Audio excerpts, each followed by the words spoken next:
And when two lovers woo, they still say I love you. On that you can rely.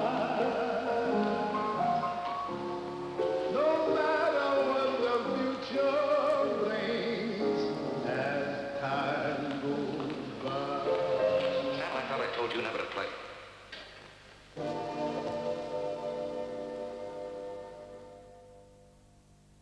The Forum in Jersey, known to thousands as both a cinema and a theatre. A palace of entertainment from the mid-30s to the 80s, now empty with its fate unknown. It's an unglamorous end repeated at cinemas throughout Britain.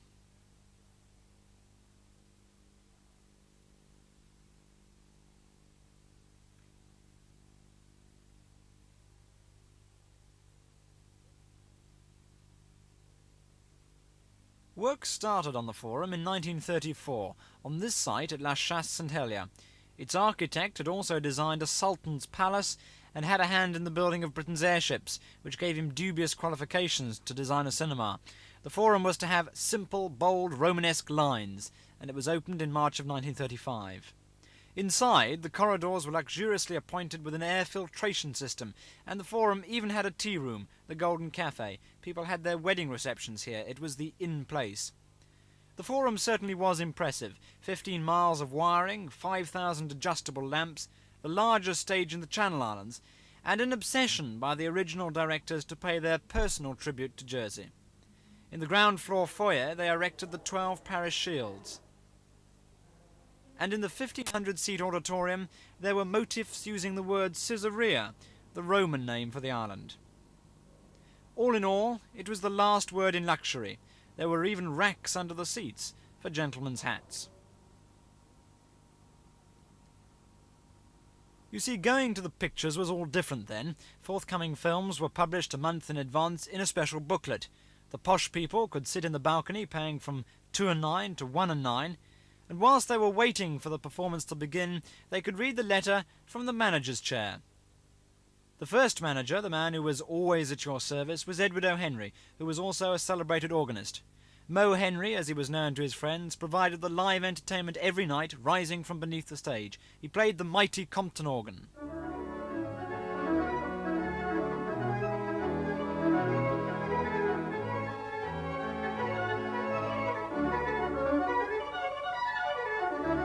The lift on which Mo Henry appeared is still intact, but the organ has been moved forward. It's in a sad state of repair, only just good enough to play. Stanley Sackett came back to imitate the work of Edward O'Henry.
The Forum's first 5 years were dominated by strange events in Germany.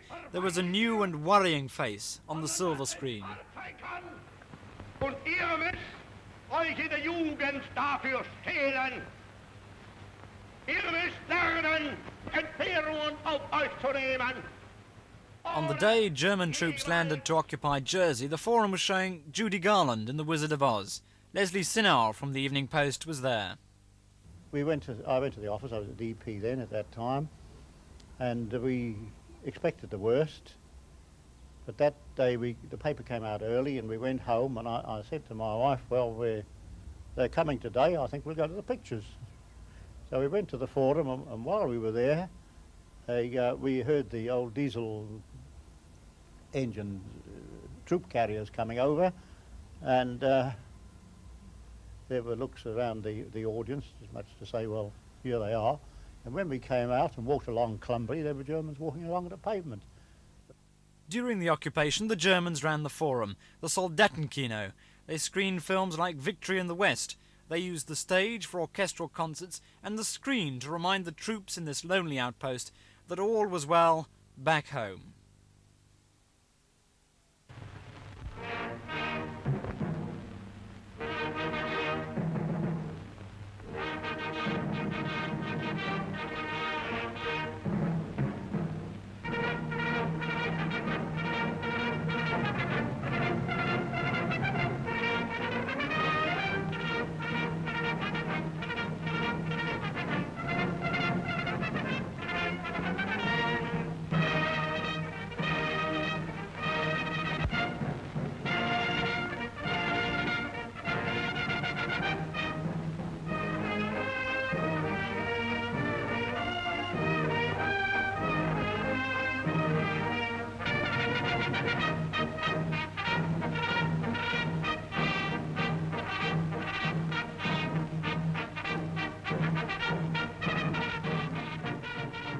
Films like that are still frightening today, but in 1945 they were consciously forgotten amidst the joy of liberation.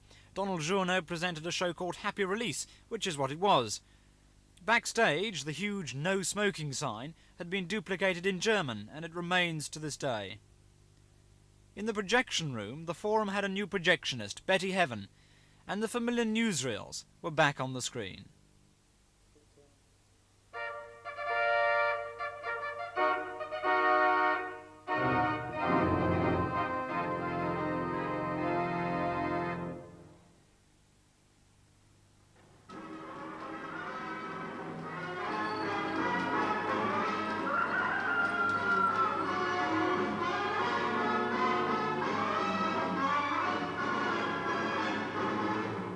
Betty, when you joined the cinema, or theatre as it was called in those days, after the war, what was the format of presentation each night?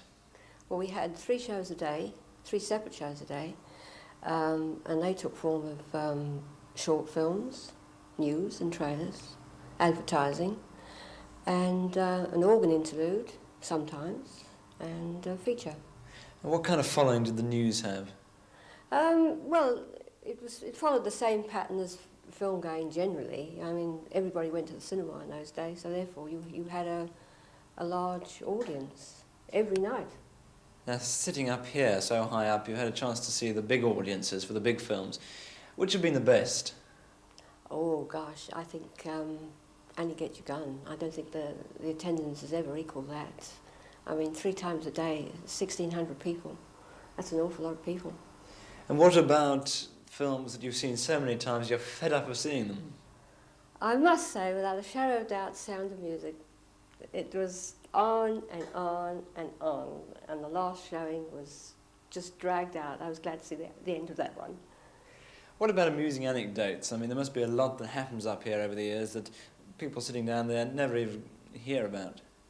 I think when you get a film break and it sort of all falls on the floor and you're all scattering around trying to get it back on the spool again, nobody ever sees anything. They don't even know what's happening except you up here. It's quite funny, not at the time, but afterwards you can sort of sit back and really laugh about it.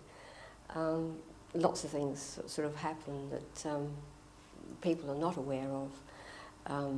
Sound perhaps goes and you're rushing around trying to find which valve has gone, and things like that that the public don't even know about. What they do know about is when the curtains break down. They see that. So therefore you've got to go tearing down backstage to sort of put them right. And sometimes you get in view of the audience, and if you've got that kind of audience, they'll give you catcalls and all that sort of thing. So you have to sort of disregard that and get on with it as best as you possibly can, with a few red faces. This is the Gaumont British News, presenting the world to the world.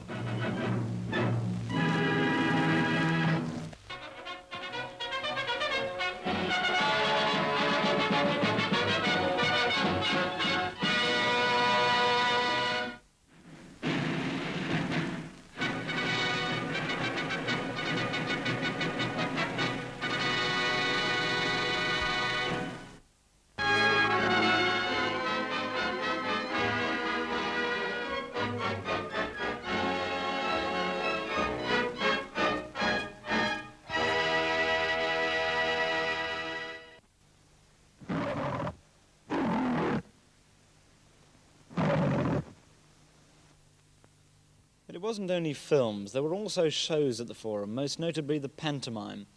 And the leading light of that was the dame of the pantomime, known to thousands in the island, George Brassford. We'd had a training ground before at Springfield, you see, and we left Springfield the moment this became available after the occupation. That's when we did we sort of made our home here, and not only we do pantomime, but we did musicals, some very good musicals here. The musicals didn't get quite the same appreciation as the pantomimes, but the pantomimes were absolutely traditional. We used to pack the place with them, you know. And what kind of anecdotes do you remember from those days? Well, particularly there was one when I used to come into the audience and talk to them, skylark with the people, and I was doing Bumps a Daisy in those days, and I came into the audience here, and I saw Senator Krzyzewski, and I did Bumps a Daisy with him. He gave me a bump, and I went flat down the aisle. And then another thing was when I called all the kids onto the stage to come, I had half the journey. I couldn't get rid of them. I had a hell of a job to get rid of them afterwards, you know. But I got some very happy memories of pantomime days. But what I did not like was they had hanging microphones, and if you left where the microphones were, you'd had it, because the audience couldn't hear you, and the microphones were not in those days like they are today. But that was always a bit tricky.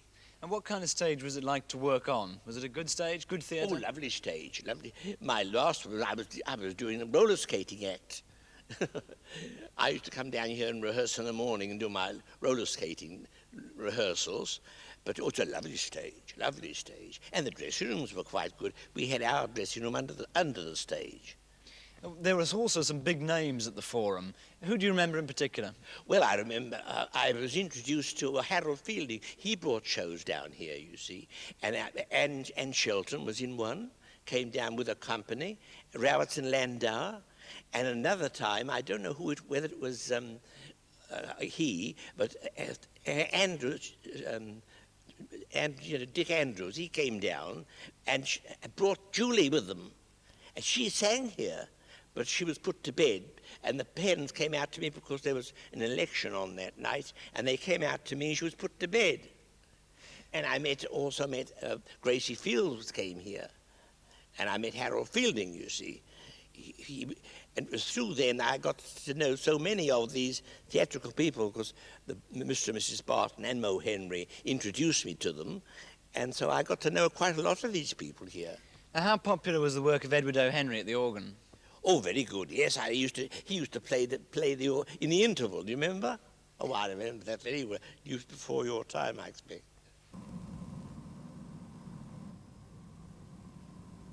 George was what the Forum needed most after the occupation: comedy, laughter, and full houses. Later, though, the Green Room Club moved to the Opera House, and once again the stage at the Forum was deserted, this time for good. 2 pianos, a pile of curtains and scribbled stage directions are the only reminders.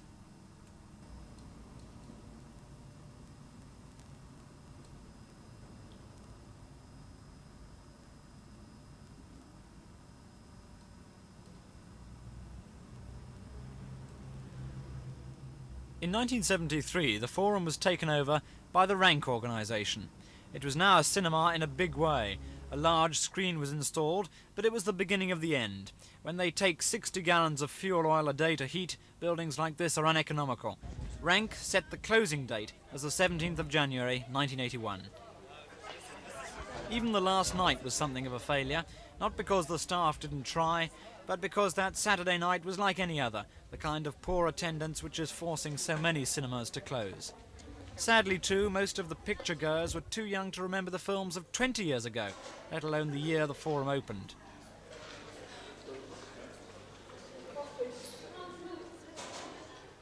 It was a sad night too for Jessie Burke, with 15 years' service to the Forum, too upset even to be interviewed as she issued the last 100 or so tickets for Rank, her employers. The manager, Charles de Carteret, had taken up our suggestion that Stanley Sackett should play the organ on that last day, so how many people had turned up for the matinee? We had about 400 in the space this afternoon, 400 children mostly. And you're expecting a good turnout tonight? Well, I think we'll be fairly busy tonight, as you can see by the box office at the moment. Now, how did the appearance of an organist go down for many of the people here who surely don't remember organists? Well, it's something that audiences today just, as you say, don't know about, and they love it. When we do get somebody to play the organ, it's terrific.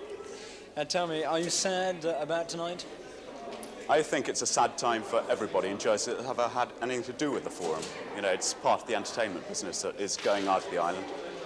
Yes, I'm very sad. Would you like to see it preserved? I would love to see it preserved, if possible. Then, for the first time for many years, complete with a surprised audience, Stanley Sackett walked down the original 1935 carpet towards the concert organ. He was walking in the shoes of Edward O. Henry, but most of the patrons would never have known.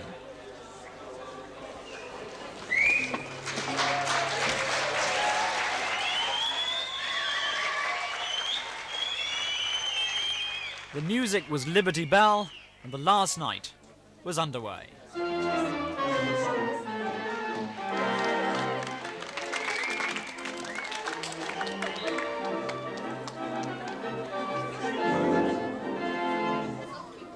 Mr. Pipon used to come here a lot in the old days. What is it like to come back on the last night and hear the organ again? Well, it's really disappointing because I think it's a pity to see this really, for the last night, you know. It was such a good entertainment. Does this bring back memories? It does. And the transport too, coming here. It wasn't in your private car, it was a bus. And are you sad then? Yeah, I think it's a pity to see it go. If I had my time all over again,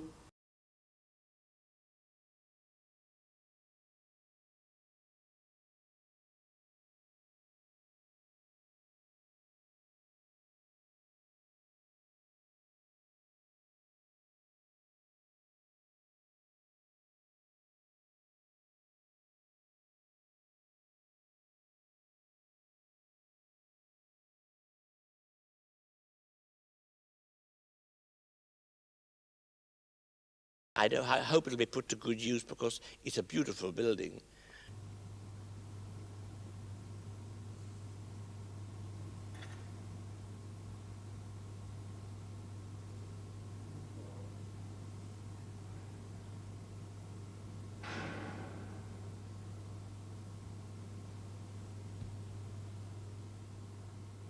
Of all the gin joints in all the towns in all the world, she walks into mine.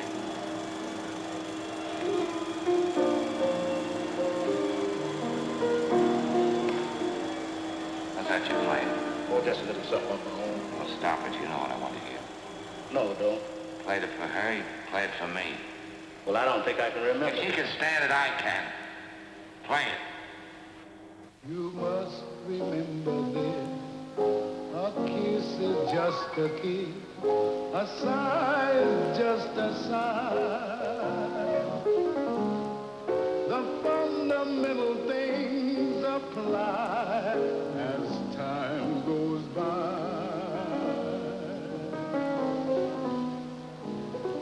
And when two lovers woo, they still say I